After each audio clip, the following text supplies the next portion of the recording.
চরমোনাইকে জোটে আনতে আবারও আলোচনায় ডক্টর শফিকুর রহমান এবং মামুনুল হক। বাংলাদেশে একটি ন্যায্য অধিকারে ইনসাফের দল থাকলে সেটাই হচ্ছে আমাদের মাঝে রয়েছে বাংলাদেশ জামাত ইসলামী দল।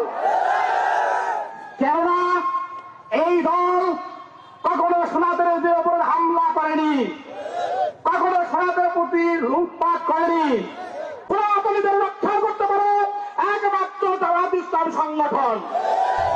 আমরা নিজেই প্রতিজ্ঞা করেছি, আমরা এবারে যদি ভোট দিতে হয় তাহলে আমরা ন্যায় ইনসাফের দলকে জামাত ইসলামকে ভোট দেব। কারণ 5 আগস্টের পর কারা আমাদেরকে সহযোগিতা করেছে, আর দুদিনের দিনে আমাদের পাশে দাঁড়িয়েছেন জামাত ইসলামের শিবির নেতৃত্বের নেতৃবৃন্দরা। তারা আমাদেরকে দেখিয়েছেন, তারা আমাদেরকে